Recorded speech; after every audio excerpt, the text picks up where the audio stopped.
Hi viewers, welcome to Kumars புந்தலீர். இந்த பதிவை என்னுடைய எல்லா நண்பர்களுக்கும் சகோதர சகோதரிகளுக்கும் பதிவு செய்கிறேன். இயற்கை நமக்கு எப்போவுமே சாதகமாகவே அமைதுங்க. ஆனால் நாம் தான் இயற்கையோட வாழ கற்றுக்கொள்ள மாட்டோம். ஒரு பழமொழி இருக்குது, ஆடிப்பட்டம் தேடி விதை என்று மனுஷன் ஒரு பழமொழி சொல்லி வச்சுருக்காங்க. ஆனால் கடவுள் அது எல்லா பறவைகளுக்கும் அதை சொல்லி கொடுத்துருக்கான். எங்கள் வீட்டில் ஒரு சின்ன தோட்டம் ஒன்று இருக்குது பாருங்கள்.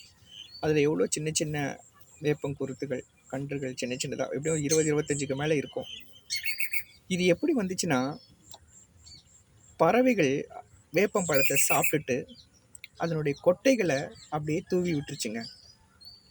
பாருங்கள், அதனுடைய விளைவு தான் அழகாக சின்ன சின்ன குருத்து கன்று பார்க்கவே ரொம்ப அழகாக இருக்குது. ஸோ இது இந்த நிகழ்வு பறவைகள் கரெக்டாக செஞ்சுருக்குங்க.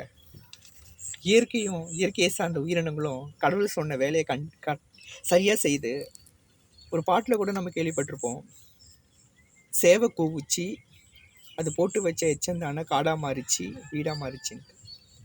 முன்னோர்கள் நிறைய விஷயங்கள் நம்மளுக்கு விட்டுட்டு போயிருக்காங்க. ஆனால் நாம் தான் அதை காக்க மறந்துட்டோம். ஒரே ஒரு சின்ன குறிப்பு மட்டும் சொல்கிறேன். ஒரு கிளியை வளர்த்தா பறந்து போகுங்க, ஆனால் ஒரு அணில் பிள்ளையை வளர்த்தா அது ஓடி போகுங்க. ஒரு மரம் மட்டும் வச்சு பாருங்களேன், கண்டிப்பாக அது ரெண்டுமே திரும்பி வரும். மரங்கள் இல்லாத மனுஷன் வாழ முடியாதுங்க. மரம் மண்ணின் மரங்க. மரம் வளர்ப்போம், நம் தேசத்தை காப்போம். நன்றி, வணக்கம். அட்லீஸ்ட் வாழ்நாளில் ஒரு மரத்தை நம்ம வளர்க்கணுங்கிறது என்னுடைய ஆசை. இந்த வீடியோ உங்களுக்கு பிடிச்சதா லைக் பண்ணுங்கள், ஷேர் பண்ணுங்கள், கமெண்ட் பண்ணுங்கள், மறக்காமல் சப்ஸ்கிரைப் பண்ணுங்கள். தேங்க்யூ.